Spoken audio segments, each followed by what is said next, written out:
دسترخوان پر بیٹھے ہوئے ہمارے مسلمان بھائی، ارے یہ تو اہل حدیثوں کی اذان ہے، رک جاؤ رک جاؤ رک جاؤ رک جاؤ۔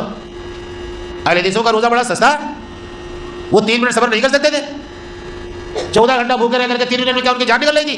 اہل حدیثوں نے یہ ذمہ داری لے رکھی ہے اپنے سر میں کہ حدیث میں جیسے عمل کرنے کے لیے کہا گیا ہے اس پر اسی طرح سے عمل کریں گے۔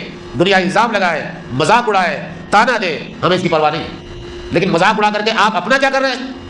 حدیث کا مذاق اڑا رہے ہیں، سنت نبوی کا مذاق اڑا رہے ہیں۔ اگر آپ عمل نہیں کر سکتے تو کم سے کم طنز کرنا، تنقید کرنا اور مذاق اڑانا بند کر دیجئے، ورنہ اللہ تعالیٰ کی گرفت میں آ جائیں گے۔ حدیث کا معاملہ ہے۔ محترم حضرات، دینی اور ملی بھائیوں، گزشتہ خطبہ جمعے میں قرآن مجید کی وہ آیتیں ہمارے سامنے آئی تھی جن آیات میں اللہ تعالیٰ نے رمضان اور روزے کے مسائل اور احکام بیان فرمائے۔ اسی سلسلے کی بعض آیتیں جو رہ گئی تھی وہ انشاءاللہ آج کے خطبے میں ہمارے سامنے آئیں گی۔ میں نے یہ عرض کیا تھا کہ رمضان اور روزے کے مسائل کا تذکرہ کرتے ہوئے اللہ تعالیٰ نے قرآن مجید کا ذکر فرمایا کہ شہر رمضان الذی انزل فیہ القرآن، کہ رمضان ہی کے مہینے میں قرآن مجید نازل کیا گیا، وہ قرآن مجید جو تمام انسانوں کے لیے ہدایت ہے اور ہدایت کی باتوں کو کھول کھول کر بیان کرنے والا ہے، حق اور باطل کے درمیان فرق اور تمیز کرنے والا ہے۔ قرآن کا تذکرہ کرنے کا مقصد یہ ہے کہ رمضان میں روزہ رکھتے ہوئے ایک مسلمان کی توجہ لازمی طور پر قرآن کی طرف رہے، قرآن مجید کی تلاوت کرنا، اس کو معنی اور تفسیر کے ساتھ پڑھنا اور سمجھنا، درس قرآن کا اہتمام کرنا، علماء سے قرآن مجید کی تفسیر سننا، یہ کام زیادہ سے زیادہ ہونا چاہیے تاکہ قرآن مجید کے اندر جو تعلیمات ہیں، جو احکام و قوانین ہیں، وہ ہمارے سامنے آ جائیں۔ ایک طویل عرصے سے فقہی مسائل میں، مکاتب فکر میں ملت کے تقسیم ہو جانے کی وجہ سے ہماری ساری دینداری اپنے مسلکی امتیازات کے ارد گرد سمٹ کر رہ گئی۔ قرآن کیا کہتا ہے، حدیث کیا کہتی ہے، ہم دنیا میں آئے کیوں ہیں، ملت اسلامیہ کے وجود کا مقصد کیا ہے، ان تمام سوالوں پر ہم غور نہیں کرتے۔ اگر ہم قرآن مجید کی طرف لوٹیں گے تو انشاءاللہ ہمیں وہ تمام باتیں یاد آئیں گی جو ہم بھول گئے، اور پھر اپنی ذمہ داریاں ادا کریں گے۔ تو ہماری کوشش یہ ہونی چاہیے کہ ہم قرآن مجید سے زیادہ تعلق اس مبارک مہینے میں قائم رکھیں۔ دوسری آیت جو روزے اور رمضان کے درمیان آئی ہے اس کا تعلق دعا سے ہے، اور اس دعا کی آیت کے ذکر کرنے کا مقصد بھی یہی ہے کہ روزے کی حالت میں دعائیں قبول ہوتی ہیں۔ دعا کا مطلب ہوتا ہے کہ اللہ تعالیٰ سے مانگنا، اپنی ضرورت اللہ تعالیٰ کے سامنے رکھنا، اور بندہ جب اپنی ضرورت اور احتیاج اللہ تعالیٰ کے سامنے رکھتا ہے تو اللہ تعالیٰ اس سے خوش ہوتا ہے۔ اسی سلسلے میں اللہ نے فرمایا کہ اے نبی، جب میرے بندے میرے بارے میں آپ سے پوچھیں فَإِنِّي قریب، تو آپ انہیں بتا دیں کہ میں بہت قریب ہوں۔ یعنی اللہ تعالیٰ اپنے ہر بندے سے بہت قریب ہے۔ اجیب دعوت الداعی، ہر پکارنے والے کی پکار کو کج میں جواب دیتا ہوں جب وہ مجھے پکارتا ہے۔ تو چاہیے کہ لوگ مجھے پکارا کریں، مجھ پر ایمان رکھیں، تاکہ وہ صحیح، سچے اور حق کے راستے پر چلتے رہیں۔ یہ اللہ تعالیٰ کا واضح اعلان ہے کہ میں ہر انسان سے بہت قریب ہوں، ہر پکارنے والے کی پکار کا جواب بھی دیتا ہوں۔ لوگوں کو چاہیے کہ مجھے پکارا کریں، یعنی اللہ تعالیٰ بار بار تنبیہ کر رہا ہے کہ بندوں کو چاہیے کہ مجھے پکاریں۔ جب ہم اللہ تعالیٰ کو پکارتے ہیں تو کہیں نہ کہیں یہ احساس ہوتا ہے کہ اللہ تعالیٰ کی ذات بہت بڑی، جو چیز بھی مانگی جائے وہ چیز اللہ تعالیٰ کی طرف سے عطا کی جاتی ہے۔ اور توحید کا سب سے بڑا مقصد بھی یہی ہے کہ آپ اللہ تعالیٰ کو ایک عظیم ہستی مانیں۔ اللہ نے یہ فرمایا کہ میں بہت قریب۔ یہاں ایک غلط فہمی دور کر دوں آپ لوگوں کی کہ بعض لوگ یہ کرتے ہیں اور سمجھتے ہیں یار جب تک نبی اکرم صلی اللہ علیہ وسلم کا وسیلہ نہ لگایا جائے، جب تک بزرگان دین کا وسیلہ نہ لگایا جائے، کسی کے صدقے اور طفیل کی بات نہ کی جائے، تب تک دعا اوپر نہیں جاتی۔ چنانچہ وہ دعا مانگتے ہوئے کہیں گے اے اللہ اپنے حبیب کے صدقے قبول فرما لے، یہ اپنے حبیب کے صدقے قبول فرما لے، یہ جملہ قرآن مجید کی اس آیت کے خلاف ہے۔ اللہ کہتا ہے کہ میں ہر بندے کے شہ رگ سے بھی زیادہ قریب ہوں۔ سورہ قاف میں اللہ نے فرمایا نحن اقرب الیہ من حبل الورید، ہم انسان کے شہ رگ سے بھی زیادہ قریب ہیں۔ جب اللہ تعالیٰ اتنا قریب ہے، ہماری ہر بات سنتا ہے، تو پھر دوسرے کا سہارا نہ لینے کا مطلب کیا ہے؟ یہ صدقے اور طفیل والی بات مسلمانوں کے اندر اتنی عام کی گئی کہ آج ہماری دعاؤں میں توحید نہیں رہ گئی، توحید میں ملاوٹ ہم نے کر دی۔ آپ ذرا سوچئے کہ نبی کا وسیلہ کیوں لگایا جاتا ہے؟ یہی سوچ کر نا کہ میں گنہگار بندہ، ہماری کون سنتا ہے، اللہ تو بہت عظیم ہستی ہے، نبی کے ذریعے سے اگر اپنی دعا پہنچاؤں گا تو شاید اللہ تعالیٰ سن لیں۔ اب دیکھیے آپ نے کتنی غلطیاں کی، اپنے آپ کو گنہگار بندہ مان کر کے اللہ تعالیٰ سے اپنے آپ کو دور کر لیا۔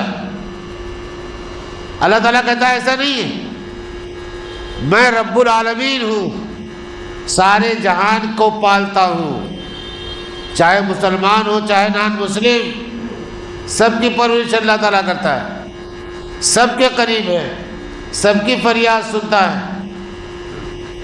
تو ایک تو آپ کے عقیدے کی کمزوری ظاہر ہو گئی کہ آپ نے اللہ تعالیٰ کو اتنا عظیم مان لیا کہ اللہ کو انسانوں سے دور کر لیا۔ اور دوسری غلطی کیا ہوئی؟ نبی اکرم صلی اللہ علیہ وسلم اللہ تعالیٰ کے محبوب ہیں، اللہ تعالیٰ کے آخری پیغمبر ہیں، تمام نبیوں میں افضل ہیں، یہ تمام باتیں اپنی جگہ پر درست ہیں، لیکن اللہ کے نبی صلی اللہ علیہ وسلم کیسے جانتے ہیں کہ آپ کیا کہہ رہے ہیں؟ آپ جائز دعا مانگ رہے ہیں، ناجائز دعا مانگ رہے ہیں، آپ دل سے مانگ رہے ہیں، اوپر دل سے مانگ رہے ہیں، نبی کو کیسے پتا؟ اور اگر آپ یہ عقیدہ رکھتے ہیں کہ میں جو کچھ مانگ رہا ہوں نبی کو اس کا علم ہے، یہ بھی آپ کے عقیدے کو خراب کرنے کے لیے کافی ہے۔ نبی اکرم صلی اللہ علیہ وسلم دنیا سے رخصت ہو گئے، اب دنیا کے انسانوں سے ان کا تعلق جسمانی نہیں رہ گیا، اب وہ ہماری بات نہیں سنتے، ہماری فریاد نہیں سنتے، ہم زبان سے جو کچھ بولتے ہیں وہ نہیں سنتے، تو دل کی باتیں وہ کیا سنیں گے، کیا سمجھیں گے؟ تو اللہ کے نبی صلی اللہ علیہ وسلم کا وسیلہ لے کر کے جانتے ہیں کہ دباؤ بناتا ہے ایک انسان کہ اللہ تو میری نہیں سنتا، تیرے حبیب کے صدقے یہ دعا پہنچا رہا ہوں تو تجھے قبول کرنا ہی پڑے گا۔ اللہ تعالیٰ ایسی ہستی ہے کسی بندے کا دباؤ قبول کر لے، زبردستی ہم دعا قبول کرائیں گے اللہ تعالیٰ سے؟ تو وسیلے کی، صدقے طفیل کی جتنی خرافات علماء دیوبند نے، علماء بریلی نے، معاف کیجیے گا، بغیر سوچے سمجھے مسلمانوں کے اندر عام کیا گیا، نتیجہ یہ ہے کہ آج مسلمان دعا مانگتے مانگتے آخر میں صدقے و طفیل کی بات کر دیتا ہے۔ قرآن مجید میں جتنی دعائیں ہیں براہ راست اللہ تعالیٰ سے ہیں، حدیث میں جتنی دعائیں ہیں براہ راست اللہ تعالیٰ سے ہیں، کسی کے صدقے و طفیل کی بات نہیں کہی گئی۔ ایک غلط حوالہ، ایک حدیث کی غلط تشریح بھی کی جاتی ہے، ہو سکتا ہے آپ کے سامنے کبھی آئے، آپ اسے بھی سن لیجئے کہ اس کا مطلب کیا ہے۔ ایک نابینا صحابی آئے، اللہ کے نبی صلی اللہ علیہ وسلم سے درخواست کی کہ اللہ کے نبی صلی اللہ علیہ وسلم دعا فرما دیں کہ اللہ تعالیٰ میری بینائی لوٹا دے۔ اللہ کے نبی صلی اللہ علیہ وسلم نے فرمایا کہ بھئی صبر کرو، اللہ تعالیٰ نے تکلیف دی ہے، اس صبر کا تمہیں اجر ملے گا۔ انہوں نے اصرار کیا کہ نہیں، اللہ کے نبی صلی اللہ علیہ وسلم بہت پریشانی ہوتی ہے، آپ دعا فرما ہی دیجیے۔ تو اللہ کے نبی صلی اللہ علیہ وسلم نے فرمایا کہ اچھا ٹھیک ہے، میں دعا کروں گا تمہارے لیے، تم جا کر کے وضو کر کے آؤ۔ وضو کر کے وہ آئے، کہا 2 رکعت نماز پڑھو، اور 2 رکعت نماز پڑھنے کے بعد اللہ تعالیٰ سے دعا کرو۔ دعا کیا کرو کہ اے اللہ میرے بارے میں اپنے نبی کی دعا قبول فرما لے۔ نبی نے جو دعا کی ہے کہ میری بینائی لوٹ آئے، تو اے اللہ میرے بارے میں اپنے نبی کی دعا قبول کر لے۔ یہ ہے وہ حدیث جس کو غلط معنی دے کر کے ہمیشہ کے لیے صدقہ و طفیل کا دروازہ کھول دیا گیا۔ اب کہیں سے آپ کو نظر آتا ہے اس میں کہ اللہ کے نبی صلی اللہ علیہ وسلم نے یہ کہا کہ میں بھی دعا کروں گا تمہارے لیے، تم بھی اپنے لیے دعا کرو، اور یہ بھی دعا کرو کہ اے اللہ فلاں آدمی کی دعا میرے حق میں قبول فرما لے۔ یہاں تک اسلام میں جائز ہے، اس سے آگے نہیں۔ اور یہ اللہ کے نبی کی زندگی میں ہوا ہے، انتقال فرما جانے کے بعد پھر کیا واسطہ؟ ایک چیز اور بتاؤں آپ کو، یہ بھی عقیدہ مسلمانوں کے اندر پھیلایا گیا کہ نبی کا انتقال نہیں ہوا ہے، پردہ فرما گئے، وہ آج بھی زندہ ہیں۔ یہ باتیں اسلام کے عقیدے، قرآن مجید کی تعلیمات کے خلاف ہیں۔ انک میت وانہم میتون، اللہ نے فرمایا کہ اے نبی آپ بھی مریں گے اور آپ کے دشمن اور مخالفین کا بھی مرنے والے ہیں۔ یہاں سیدھے سیدھے اللہ تعالیٰ نے میت کا لفظ استعمال کیا ہے، اور میت کے لفظ کے معنی میں کسی عام آدمی کو کوئی شبہ نہیں ہو سکتا۔ اس بنا پر بنیادی طور پر یہ عقیدہ غلط ہے کہ نبی کا انتقال نہیں ہوا، پردہ فرما گئے۔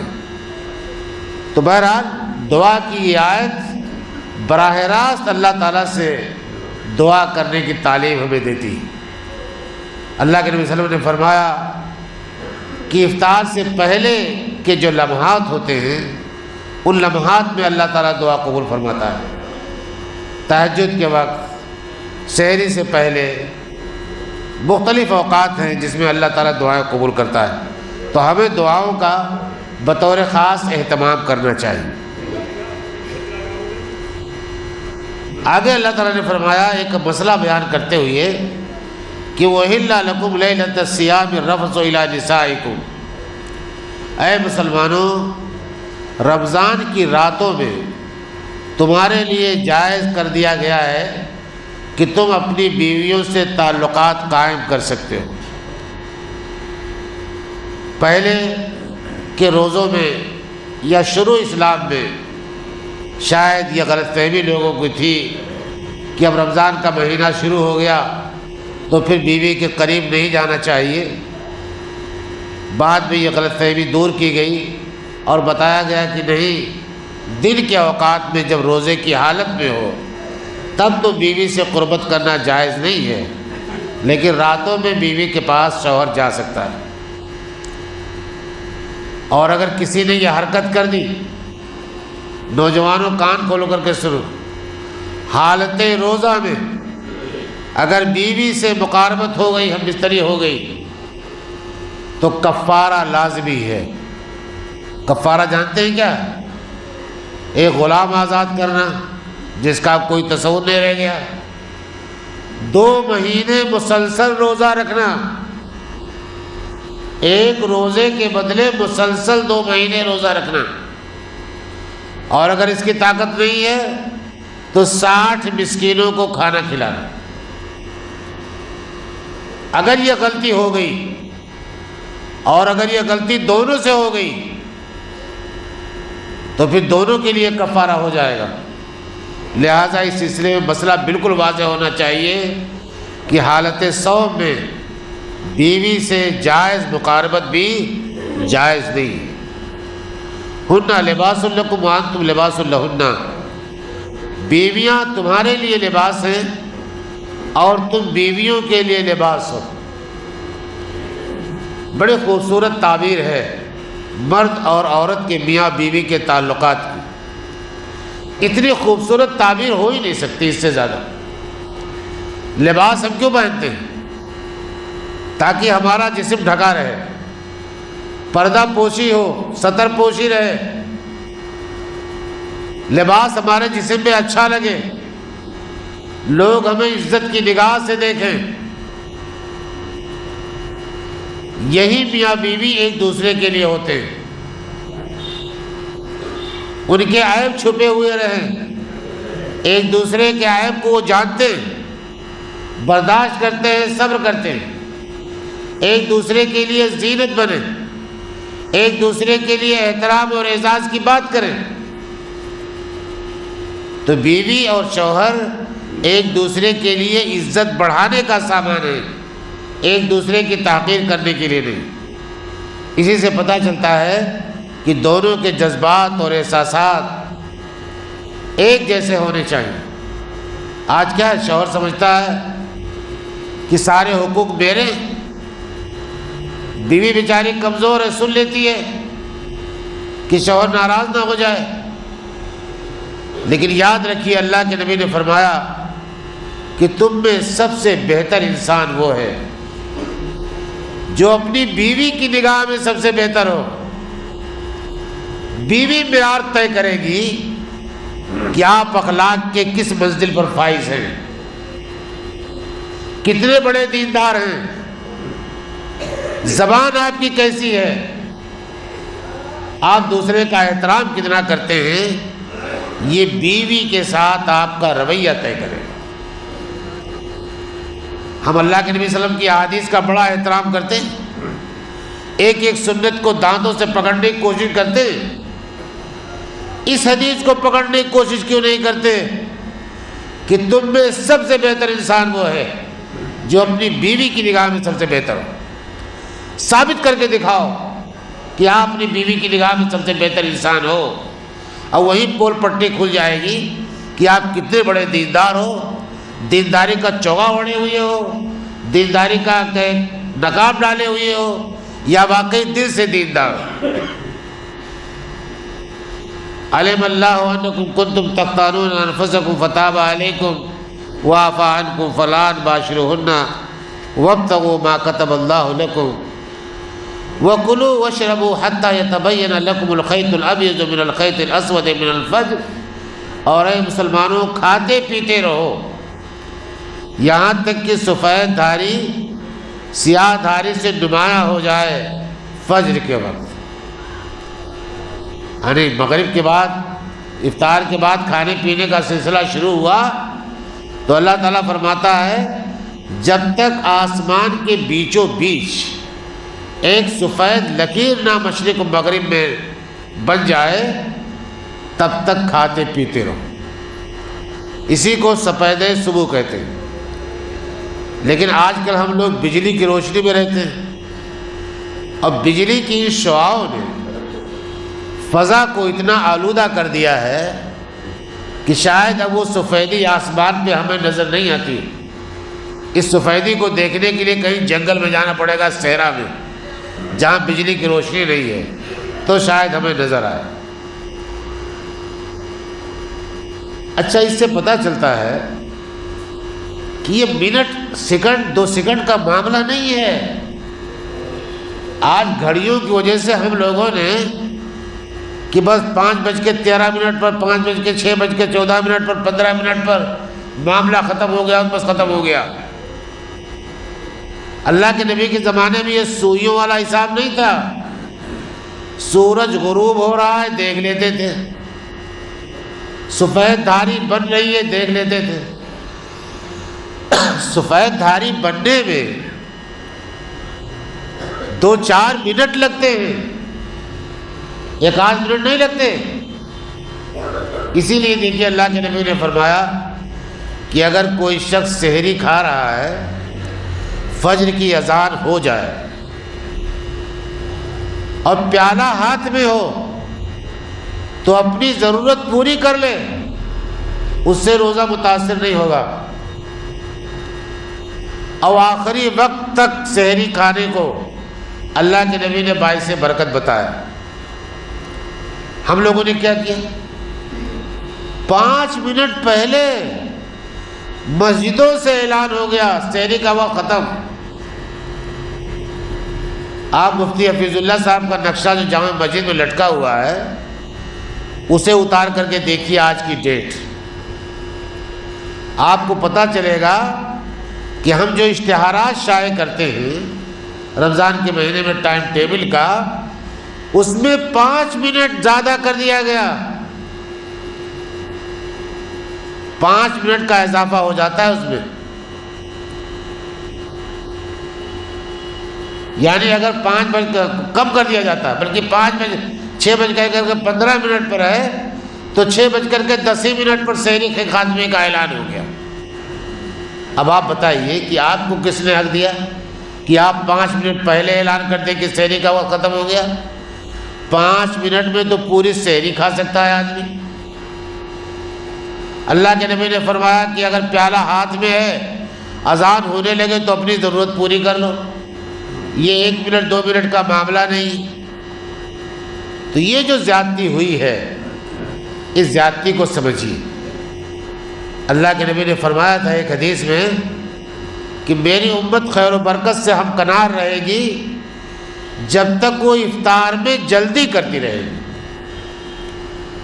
اب آپ سوچ سکتے ہیں کہ افطار میں جلدی کرنا کون سا بڑا تیر مارنا ہے بھائی، کہ اللہ کے نبی نے اتنی بڑی برکت کی دعا فرما دی